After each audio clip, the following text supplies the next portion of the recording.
안녕하세요. 저는 현재 남양주에 거주 중인 40대 중반의 여자입니다. 아마 오늘 제가 여러분께 들려드리는 이야기는 썰TV에서 들으셨던 사연 가운데 가장 충격적인 사건이 되지 않을까 싶네요.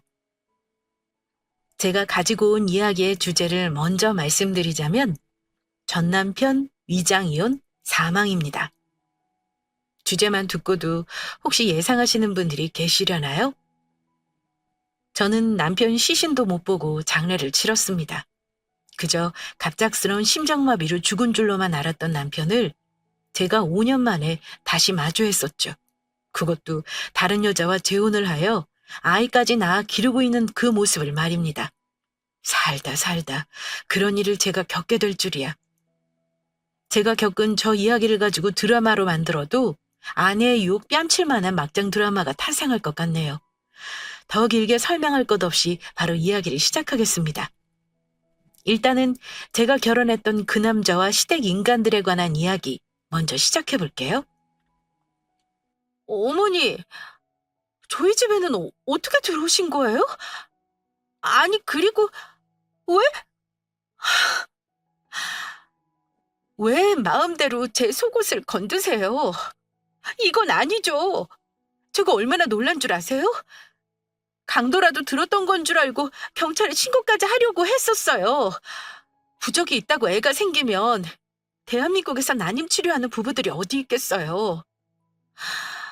어머니, 저도 아이 갖고 싶어요. 어머니도 같은 여자면서 어떻게 이렇게까지 막무가내로 하세요? 정말 너무하세요. 아이고, 너무하기는 누가 너무해? 너야말로 나한테 참 너무하다. 응? 참 너무해. 그래, 며느리도 집 비밀번호는 알려주기 싫다고 하지. 아들놈도 알려주기 싫다고 하지. 그래서 내가 열쇠기사 불러서 따고 들어갔다. 이것부터가 문제야. 이것부터가. 내가 내 아들놈 사는 집에 마음대로 들락날락도 못해서, 어? 열쇠기사까지 불러서 그렇게 너희 집에 들어가야겠냐? 나도 무슨 도둑년처럼 그렇게 들어가기 싫었어. 그런데 뭘 어쩌겠어. 당장 오늘 붙여놔야 효력이 있다는데. 내가 그 부적 써온다고 얼마나 돈을 들인 줄 알아? 세상에, 대체가 말이야. 결혼한 지 10년이 다 되어가는데 애가 안 생기는 게 그게 말이나 되냐? 이래서 내가 너랑 우리 기호 결혼 반대했던 거야. 응? 그 무당 말이 딱 맞아. 네가 우리 집안 대 다 끊어먹을 거라더니만은 지금 이 꼴을 봐봐라. 응? 아휴, 속 터져. 너야말로 나한테 너무한 거야. 알아? 어디서 잘한 것도 하나도 없는 게 시어미한테 전화해서는 큰 소리야, 큰 소리가. 저는 남편과 10년 넘게 결혼 생활을 했어요. 그 안에서 아이는 단 한 번도 생기지 않았죠. 정말 많은 방법을 다 써봤습니다. 병원은 거의 제 집 드나들듯 다녔고요. 남편이랑 저는 그냥 둘이서 살자라고 정한 상태였습니다. 물론 당시에도 제 마음 한구석에는 엄마가 되고 싶다는 욕심이 있었죠. 하지만 뜻대로 안 되는 걸 어떻게 하겠습니까? 그런데 시어머니라는 사람은 포기를 모르는 사람이었어요. 장남이 자식을 낳아야 대가 이어지는데 무자식이라니 그건 절대 용납할 수 없다라고 하면서 저를 들들 볶아댔어요. 집 비밀번호를 모르니까는 열쇠기사를 불러서 저희 집 문을 따고 들어온 적도 있었습니다. 그리고서는 안방 서랍이라는 서랍은 다 뒤져서 제 속옷이란 속옷에다가 죄다 부적을 꿰매 놓았던 거죠. 여러분 같으면 어떠셨겠어요? 처음에 그 광경을 봤을 때는 도둑이 둔 줄 알고 식겁했었고요. 그 다음에는 속옷에 붙은 부적을 보고 울화가 치밀어 올랐습니다. 그 광경을 남편도 같이 봤었어요. 시어머니와 말다툼을 하던 당시 스피커폰으로 하고 있었고 그 내용을 남편도 고스란히 다 듣고 있었습니다. 시어머니는 제게 단 한마디의 사과도 없었죠. 네가 내 아들이랑 결혼해서 우리 집안 대 다 끊어지는 거다라면서 사주를 받던 얘기로 또 제게 화를 낼 빌미를 찾고 있었습니다. 다신 아무 말도 하지 말아봐. 내가 얘기할게. 여보세요? 엄마, 지금 뭐 하는 거예요? 에? 우리가 몇 번이고 얘기했었잖아. 아니야? 생기지도 않은 애를 부적 같은 거로 만든다는 게 말이 돼? 거기 점집 어디야?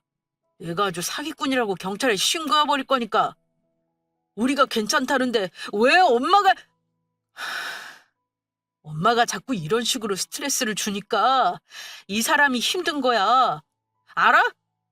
그렇게 스트레스를 주는데 애가 생기는 게 더 이상하지.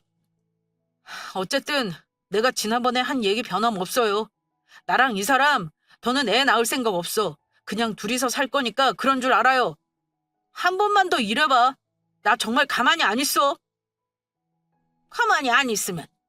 가만히 안 있으면 뭐 어쩔래? 어? 장남이 아들 하나 없으면 어떡하냐? 어? 어떡하냐고? 아유, 아유, 내가 제명에 못 죽지. 제명에 못 죽어. 말도 안 되는 소리를 말이라고 우기는 시어머니가 있음에도 제가 결혼 생활을 유지할 수 있었던 건 남편이 있어서였습니다. 자기가 나서서 시어머니와 맞서 싸워주었죠.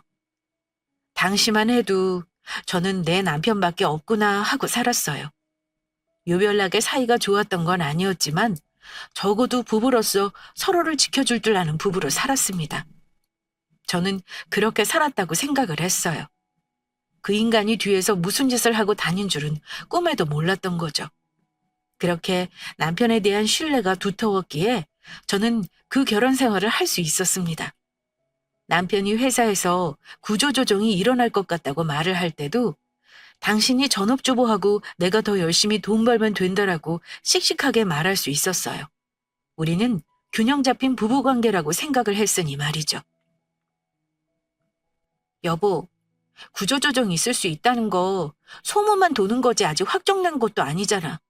그리고 뭐 당신 구조조정 대상 돼도 전혀 걱정할 것 없어. 내가 돈 벌고 있잖아. 당신이 전업주부하고 그리고 어차피 당신 지금 갖고 있는 땅 곧 개발된다며. 당신 직장 동료들이 들으면 배부른 소리 하고 있다고 할걸? 어쨌든 걱정하지 마. 내가 지금처럼 직장 계속 다니고 뭐 그러면 되는 거지. 뭘 그런 거로 걱정하고 있어? 걱정하지 마. 우리 안 굶어 죽어. 그래도 둘이 같이 버는 거랑 당신이 혼자서 버는 거랑 당연히 우리한테 영향이 있을 거야.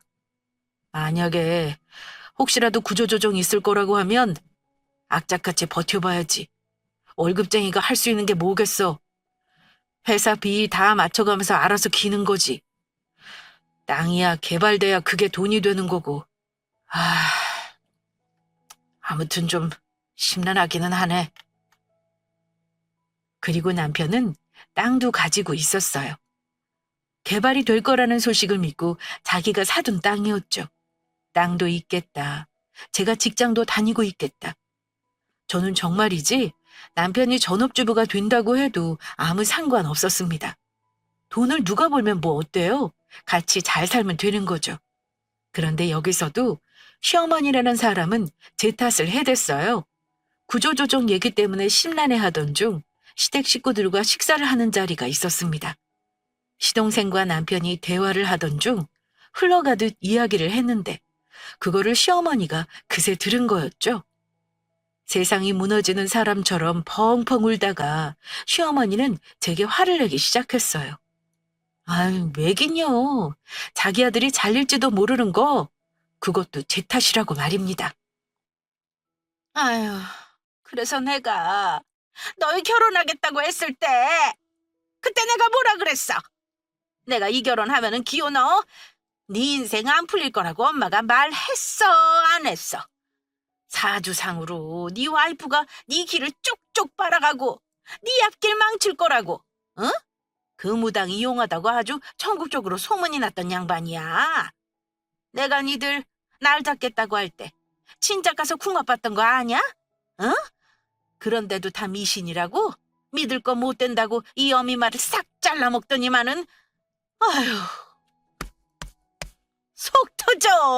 아유, 얘 둘째야. 소주 한 병만 더 꺼내와라. 응? 아유, 내가 이거를 보고 살 바에는 술이나 퍼마시다 일찍 세상 뜨는 게 낫지. 아유, 여자 하나 잘못 들여가지고 아주 내 아들 인생 다 말아먹게 생겼네. 다 말아먹게 생겼어. 굿이라도 하든가 해야지. 아유, 속 터져. 아유. 뭐, 늘 저런 식이었어요. 시동생 부부는 궁합이 아주 찰떡이라 시모가 바로 허락했는데 그 두 사람보다 저희 부부가 더 잘 먹고 사이좋게 잘 살았는데도 시어머니라는 사람은 저런 말 같지도 않은 트집을 잡으면서 저를 구박했습니다. 그나마 남편 역시 자기 엄마와 그렇게 가깝게 지내고 싶지 않아 해서 1년에 두세 번? 보면 많이 보던 거라 잠깐만 꾹 참으면 됐었어요. 저 당시에도 그냥 빨리 이 시간이 지나갔으면 좋겠다 하고 있었죠. 그렇게 구조조정 이슈로 심란한 시기를 보내던 중 뜻밖의 일을 듣게 되었습니다. 월급쟁이가 뭘 어떻게 하겠어. 안 잘리려면 회사에서 하라는 대로 해야지. 길게도 아니고 2년만 나갔다 들어오면 돼. 뭐 잘 됐지 뭐. 안 그래? 이참에 여행도 하고 하는 거지. 2년이면 돼.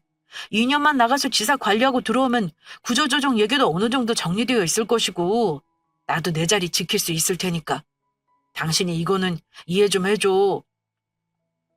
남편은 해외로 발령해놨다고 했어요. 해고당하지 않기 위해서는 회사에서 하라는 대로 하는 게 좋을 것 같다면서 해외 발령을 이행하기로 했다고 했죠. 뭐 어떻게 하겠어요? 그러라고 했습니다. 그렇게 저는 남편과 갑작스럽게 떨어져 지내게 되었죠. 그 사람이 발령받은 곳은 미국이었습니다. 일본이라면 마음먹으면 언제든 갈 수 있을 거리라 좋았을 텐데 미국이라니. 공항을 떠나는 남편을 보면서도 착잡했었어요. 아휴, 뭐하러 이런 거를 보냈어. 당신이 일을 안 하는 것도 아니고 회사도 다니면서 참 여기도 한인마트 있고 한식 맛있게 하는 식당도 엄청 많아. 그러니까 보내지 마. 당신 마음 충분히 아니까는 이런 거 보내지 말아요. 알겠지? 어떻게 안 보내? 아무리 한인마트 있고 한식당이 있다고 해도 한국에서 먹는 거랑 같겠어? 완전 다르지. 내가 당신 보러도 못 가니까 음식이라도 해서 보내려고 하는 거야.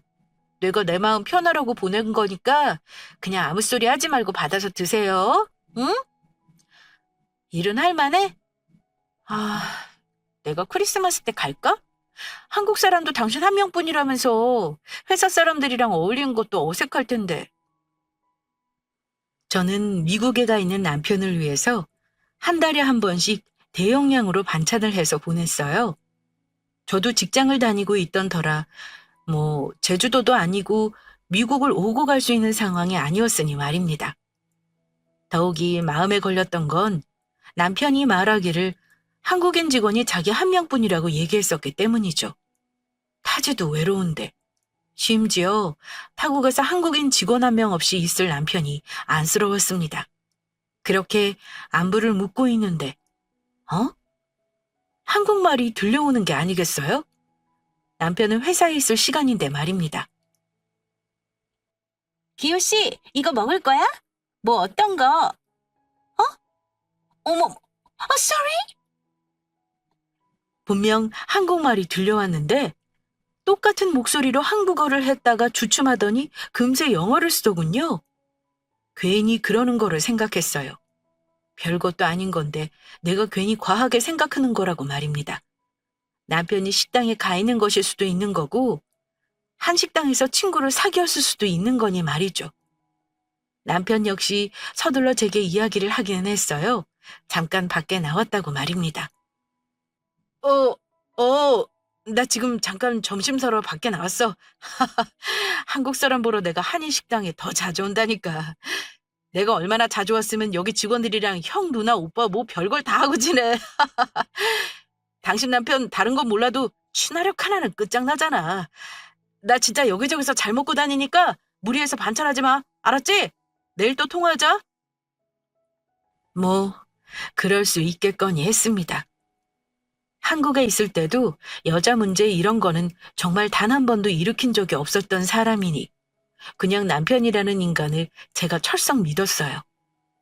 하지만 의문의 한국 여자가 남편의 상간녀였을 줄이야. 저는 정말 꿈에도 몰랐습니다.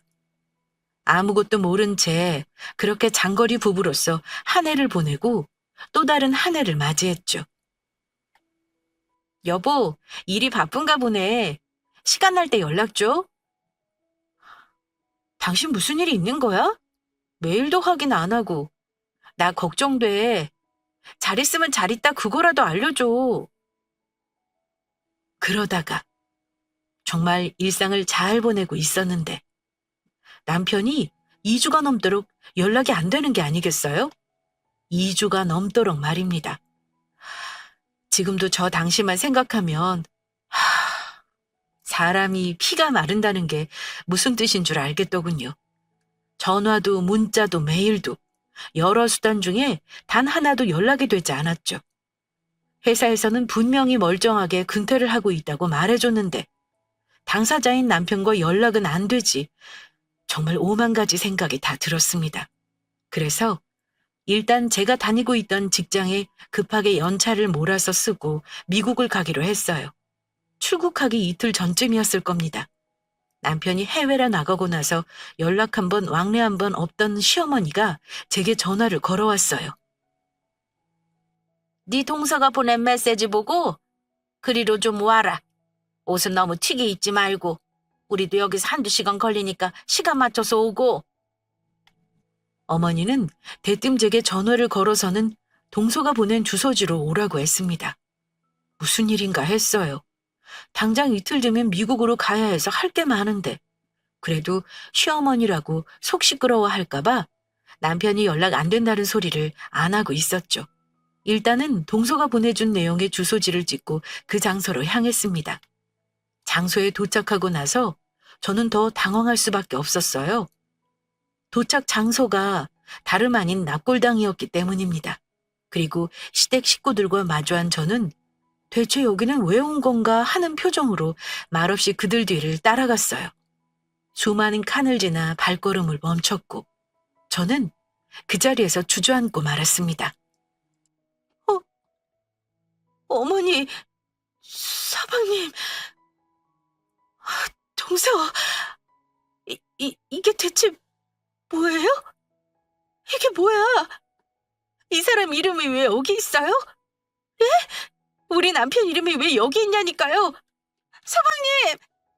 어머니, 이게 뭐예요? 왜 우리 기호 씨 이름이 여기 적혀 있냐니까요? 왜? 왜 우리 남편 사진이 여기 붙어 있어요? 왜? 수많은 작은 유리칸, 그리고 그 유리칸 너머에는 고인들의 유골이 담긴 도자기가 놓여져 있었죠. 그리고 그중 어느 한 곳에는 제 남편 이름이 적혀 있었습니다. 내 남편이 아니라고 그냥 이름이 같은 사람이다라고 우기고 싶어도 환하게 웃는 남편의 모습이 담긴 사진까지는 외면할 수가 없었어요. 처음에는 이게 무슨 일인가 어안이 벙벙했고 그 다음에는 누가 나를 몰래카메라 하고 있는 건가 싶었고 그 다음에는 세상이 무너지는 것 같았습니다. 엉엉 울며 미친 사람처럼 발작을 일으키는 저와는 달리 시어머니는 냉담했어요. 지금 생각해보면 시동생 부부는 어찌할 바를 몰라 하는 표정이었던 것 같은데 그 당시에는 그 사람들이 무슨 표정을 짓고 있는지 눈에 들어오질 않았습니다. 그렇게 미친 사람처럼 이게 대체 무슨 일이냐, 내 남편이 왜 여기 있냐, 미친 듯이 울다가 저는 결국 혼절하고야 말았죠. 내가 언제 어떻게 쓰러진 줄도 모른 채 저는 눈을 떴습니다. 모든 게 꿈만 같았어요. 남편이 죽었다는 사실이 믿기질 않았죠. 이제 정신이 좀 드냐? 아휴, 간호사한테 얘기할 테니까 옷 챙겨서 나와라. 앞에 있을 테니까. 눈을 뜬 제 옆에 제발 남편이 있길 바랬는데 제 옆에는 시어머니가 있었습니다. 정신이 든 저를 보면서 차갑게 이야기했어요. 앞에 있을 테니 몸 추스르고 나오라고 말입니다. 넋이 나간 사람처럼 마치 산송장처럼 저는 털레털레 병원 밖으로 나왔어요. 거기에는 시어머니가 서 있었죠. 시어머니는 아무 말 없이 제게 서류 하나를 보여줬습니다. 사망 처리가 된 남편의 이름이 적힌 종이었어요. 그래도 사망 신고서라도 너 데리고 가서 같이 내기하고 싶었는데 네가 하도 눈을 안 뜨길래 내가 다녀왔다. 기호, 이제 이 세상에 없는 사람이야. 울지 마.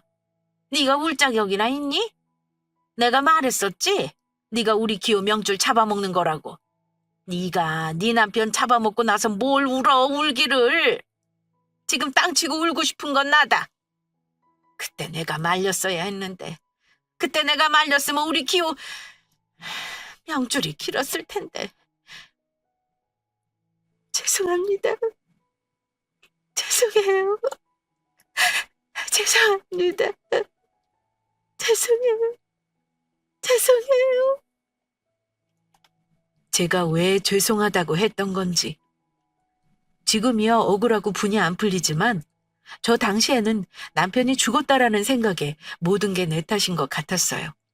정말로 시어머니 말대로 내가 남편이랑 궁합이 안 맞는 사람인데 결혼해서 멀쩡히 더 살 수 있는 사람을 죽게 한 건 아닌가 별별 생각이 다 들었죠. 장례도 절에서 시어머니 시동생 동서 그리고 저 이렇게만 치렀습니다. 남편의 절친한 지인들 몇 명과 함께 말이에요. 그렇게 남편을 떠나보내고 난 후 시댁 식구들은 제 집에서 남편 집만 쏙 빼갔습니다. 그 집은 제 것이었거든요. 그래서 자기네들이 짐을 빼주겠다며 홀라당 갖고 가버렸죠. 그리고 마지막으로 제 집을 나서면서 시어머니는 앞으로 보는 일 없게 하자고 마지막 말을 남기고 문을 닫아버렸어요. 어지간히도 제가 싫었나 봅니다. 저딴 식으로 했던 걸 보면 말이에요. 그렇게 저는 남편이 죽은 줄로만 안 채 5년이라는 시간을 보냈습니다. 그 뒤로는 누군가 제게 마음을 열고 다가와도 만나지 않았어요. 나라는 사람이 누군가의 명줄을 줄여버리는 사람같이 느껴졌기 때문이죠. 그 시간 동안 남편이 망자로 처리되어 있는 것도 보고 싶지 않아 등본도 안 봤었어요. 뭐 그런 점 외에는 일상을 되찾아서 잘 살아가고 있었습니다. 친구의 전화를 받기 전까진 말이에요. 아니, 야, 저기 헛소리라고 듣지 말고 내 말 들어봐. 네 남편 기호 씨 정말로 죽은 거 맞지? 아니, 내가 생각해도 어이없는 질문이긴 한데 나도 내가 본 게 뭔지 믿기지가 않거든. 그런데 분명히 와, 이거는 진짜 누가 봐도 기호 씨다. 정말로. 야, 네가 우리 가게 와서 이모들한테 한번 물어봐봐. 정말로 기호 씨가 서기호 우리 가게에 어떤 여자랑 밥 먹으러 왔다니까는? 저의 20년 지기 친구가 제게 연락을 해서는 죽은 제 남편을 봤다고 하는 게 아니겠어요? 몇 번을 다시 봐도 제 남편이었다면서 말입니다. 다른 여자랑 자기 식당에 왔다고 말이죠. 저 이야기를 들었을 때 이미 나는 남편의 납골당도 다녀왔었고 사망 신고서도 보았고 심지어 장례까지 치른 상황에서 말도 안 되는 소리 하지 말아라 하고 넘길 수 있는 상황이잖아요. 하지만 왜인지 그 말을 무시할 수가 없었습니다. 저는 다음날 바로 친구 가게로 향해서 CCTV를 확인해 보았어요. 친구가 제 남편이라고 한 그 사람과 여자는 고맙게도 CCTV 4대가 여러 각도로 찍을 수 있도록 딱 가운데에 앉아주었더군요. 몇 번이나 돌려봤습니다. 몇 시간 동안 보았어요. 이리 보고 저리 봐도 제 남편이 맞았습니다. 때려 죽인다고 해도 내 남편이 맞았어요. 찾아가야 한다. 그 남자가 왜 다른 여자와 내 친구 가게에 나타난 건지, 죽었다던 사람이 왜 살아서 내 친구 가게에 나타난 건지, 그걸 알아야겠다는 생각이 들었습니다. 남편이 보고 싶다, 뭐 이런 감정보다는 저런 궁금증이 먼저 앞섰어요. 그래서 돈까지 써가면서 시댁에 어디로 이사를 했는지 그것부터 알아냈습니다. 혹시나 해서 남편 놈 이름을 넣어봤지만 찾을 수 없다고 했었어요. 그런 이름은 없다고 말입니다. 그렇죠. 사망 신고까지 했는데 그 이름이 있을 리가요. 제발 좀 꼭 찾아달라고 돈도 더 얹어서 의뢰를 했어요. 꼭 찾아내고 싶었으니 말입니다. 찾았냐? 오늘은 찾으셨냐? 끊임없이 연락을 하던 중 드디어 시댁의 위치를 알게 되었습니다. 타이밍도 기가 막히죠? 명절 바로 전날 말입니다. 자기네들이 그쪽을 조사하면서 알아낸 바로는 명절에 식구들끼리 그 집에 있을 거라는 정보도 알아냈다고 알려줬어요. 그래서 저는 바로 다음 날 제게 남편을 봤다는 사실을 알려준 절친과 함께 시댁으로 향했습니다. 가기 전날부터 청심환을 그렇게 먹었는데도 막상 그 집 대문 앞에 서고 나니 심장이 가슴 밖으로 튀어나올 것 같았죠. 덜덜 떨리는 손으로 그 집 초인종을 눌렀어요. 그 짧은 찰나에 정말 많은 생각이 오고 갔습니다. 도어락 소리와 함께 현관문이 열렸고 저와 마주한 건 CCTV 속에서 보았던 그 여자였어요. 그 여자는 저를 보고 흠칫 놀라는 듯 했습니다. 엄마 친구야? 이모, 안녕하세요. 나는 서율이에요. 이모도 우리 집에 세배하러 왔어요? 그리고 그 여자 옆으로 쫄래쫄래 달려온 한 남자아이가 보였어요. 6살에서 7살쯤 되어 보이는 그 아이는 자기 엄마 팔에 매달려 수줍게 인사를 건넸습니다. 그리고 그 뒤로 뚜벅뚜벅 걸어 나오는 건 다름 아닌 제가 장례를 치르고 보고 싶다고 엉엉 울었던 남편이었어요. 그 자리에 그대로 얼어붙어서 아무것도 할 수가 없었습니다. 그건 그 남자도 마찬가지였죠. 초인종 소리는 났는데 아무런 인기척도 나지 않으니 이상했던지 시어머니가 나타났습니다. 아니, 누군데 이렇게 다들 나가서 아무 소식이 없... 아니, 네가 여기 웬일이냐? 여기는 어떻게 알아낸 거야? 얘 둘째야, 서율이 좀 데리고 들어가라. 서율아, 작은 엄마한테 가서 서율이 초코 우유 달라고 해. 알았지? 얼른 들어가요. 서율 엄마도 얼른 들어가 있어. 뭘 얼마나 반가운 손님이라고 네가 여기서 쟤를 상대하니? 얼른 들어가서 네 동서랑 마저 전 붙여라. 너는 나랑 밖에서 얘기하자. 이게 어떻게 된 거야? 당신이 왜 여기 있어? 내가 당신한테 얼마나 연락했었는데 당신 어머니가 나한테 당신 심장마비로 죽었다고. 그래, 이제야 말이 되네. 당신이 전염병에 걸려서 죽은 것도 아니고 심장마비로 죽었다는 사람을 그렇게 급하게 화장한 게 내가 이해가 안 되기는 했었어. 왜 나한테 연락 안 했어? 왜 나한테 거짓말 안 했어? 왜 나한테 죽은 척 했냐고. 왜? 어머니가 나한테 설명 좀 해줘요. 왜 나한테 이 사람 죽었다고 했어요? 네? 왜 저 사람 죽었다고, 왜 나한테 거짓말 했느냐고요? 그건 뭐예요? 사망신고서는 어떻게 된 거며? 저 사람 낙골당에 있는 건 뭐예요, 그럼? 네?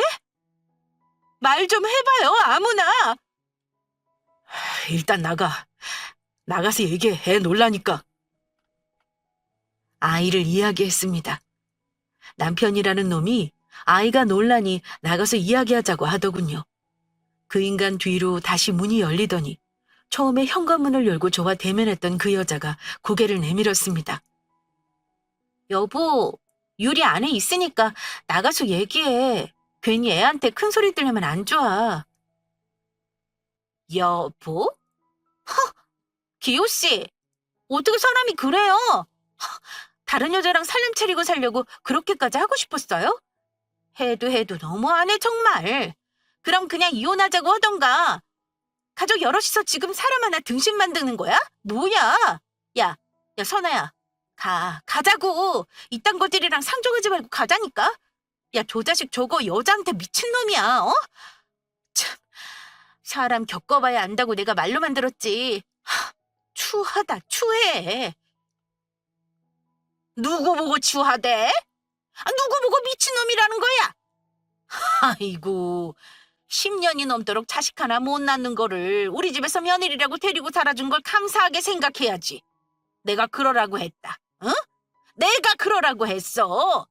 미국에 갔다가 마음 맞는 여자가 만났는데 그 여자가 애 가졌다고 하길래 내가 너랑 끝내라고 했다. 어차피 대도 못 잇는 거를 뭐하러 와이프라고 네가 옆에 끼고 사냐고 내가 끝내라고 했어. 그 여자구나. 나랑 통화했을 때 당신한테 말 걸었던 여자.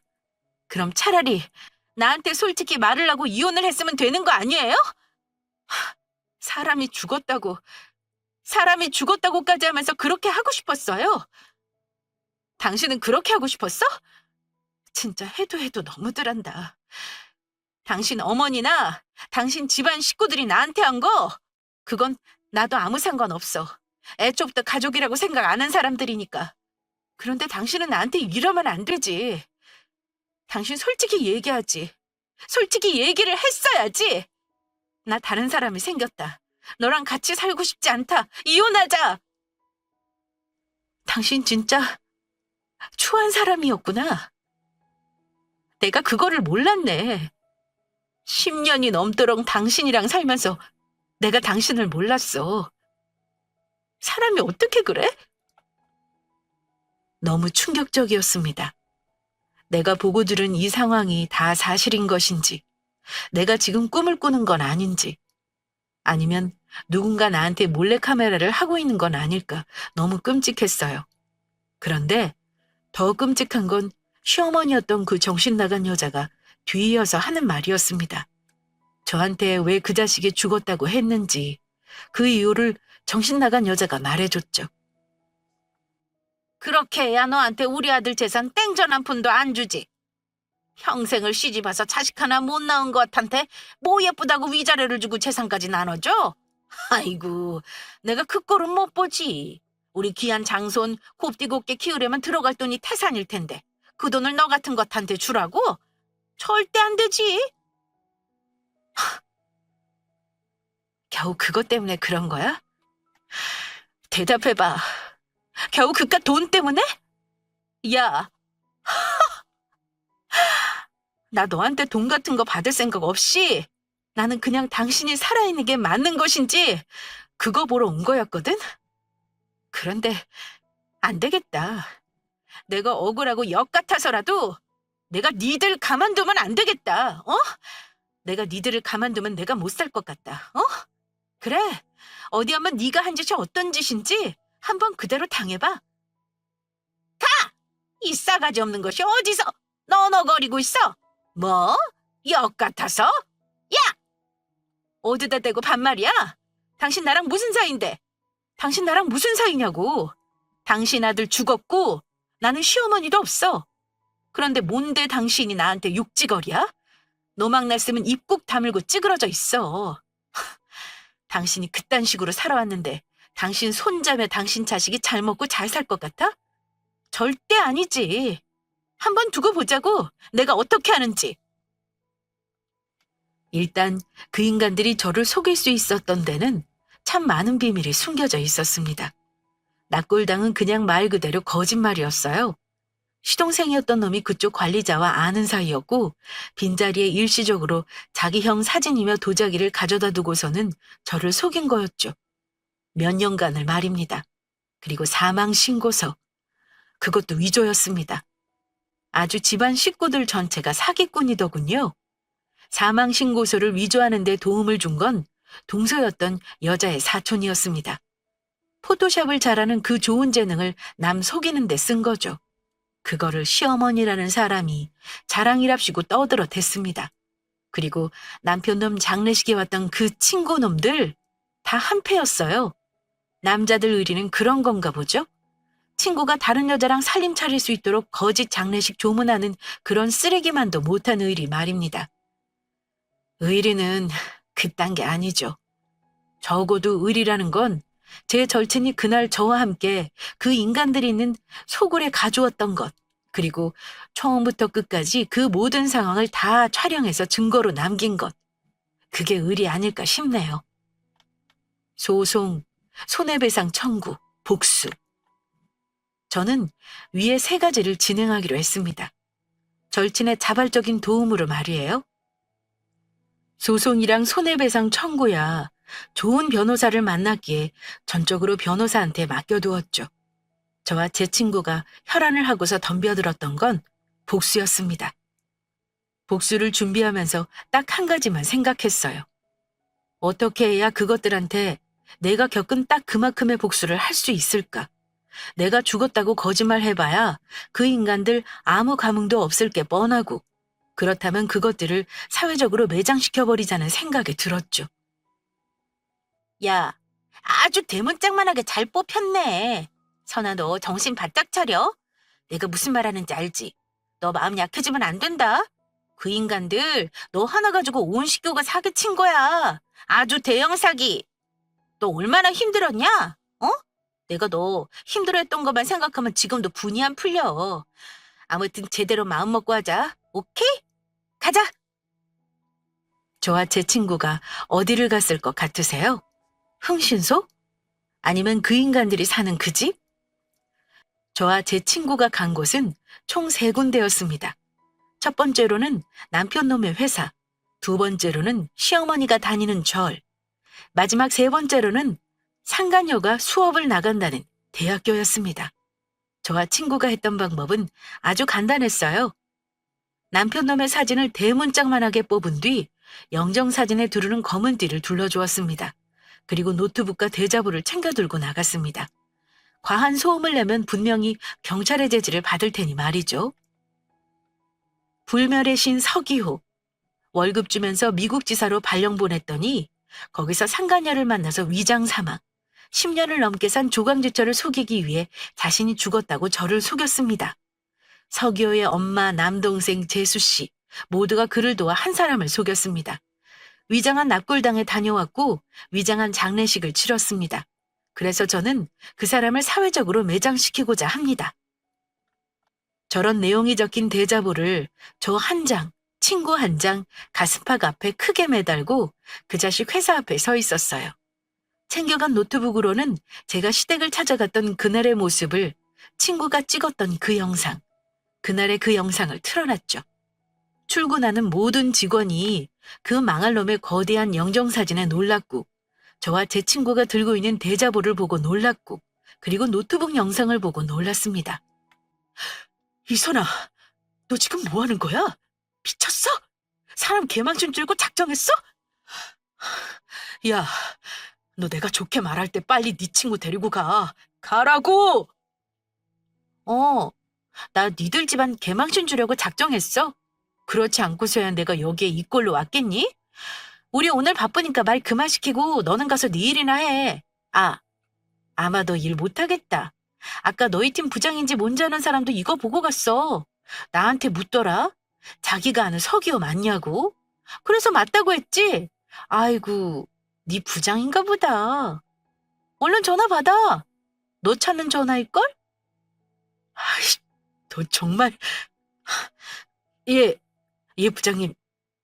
제가 일단은 올라가서 설명드리겠습니다. 그렇게 그 망할 인간의 회사 앞에 저와 제 친구가 나타난 지 30분 만에 그 인간은 저를 쫓아 내려왔고, 그러던 중에 상사한테 호출을 받아 후다닥 달려 올라갔죠. 그리고 그 다음으로는 시어머니였던 그 정신 나간 여자가 헌신하는 저를 찾아갔습니다. 여러분도 앞서 내용을 들으셨지만 시어머니였던 그 여자가 정말 성격이며 말하는 게 보통이 아닌 사람이었어요. 그런데 있죠? 그런 사람이 절에만 갔다 하면 180도로 바뀌어서 그렇게 선인인 척합니다.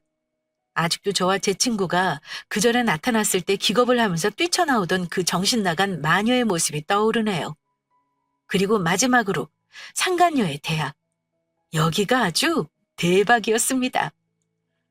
대학가이다 보니 우리의 학생들이 사진을 찍고 SNS에 업로드를 해준 덕에 활기차게 홍보가 되었죠. 그렇게 복수를 하면서 법원에서 그 자식을 마주하게 됐어요.